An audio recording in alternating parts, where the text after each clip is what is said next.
భర్త భార్య మాట వినకుండా అక్రమ సంబంధాలు, వివాహేతర సంబంధాలు పెట్టుకుని భార్యను లెక్క చేయకుండా, భార్యను ప్రేమగా చూడకుండా ఉన్నట్టయితే ఈ యొక్క విధానం చాలా చక్కగా పనిచేస్తుంది.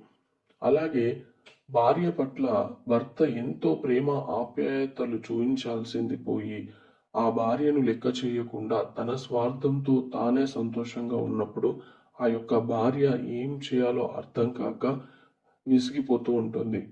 ఎన్నో రకాల ప్రయోగాలు చేసి అలసిపోతూ ఉంటారు. అలాంటి భార్యకు ఇది చాలా చక్కని విధానము. ఈ యొక్క భర్త వశీకరణ తైలము ప్రేమించినటువంటి ప్రియుడి కోసము ఆ యొక్క ప్రియురాలు పెట్టొచ్చు. అలాగే భర్త కోసము, పెళ్లి చేసుకున్నటువంటి భర్త కోసము భార్య కూడా పెట్టవచ్చు. ఈ యొక్క భర్త వశీకరణ తైలము స్త్రీలకు మాత్రమే ప్రత్యేకంగా చెప్పబడింది. కాబట్టి ఈ యొక్క శ్లోకాన్ని ముందుగా జపించుకుందాం. మదీఫలాంచ జంబిరం తైలం స్వమూత్రమిశ్రితం శిరసి మర్దనం కృత్వా భర్తృవశ్యం న సంశయః. ఇది ఈ యొక్క తంత్రానికి శ్లోకం.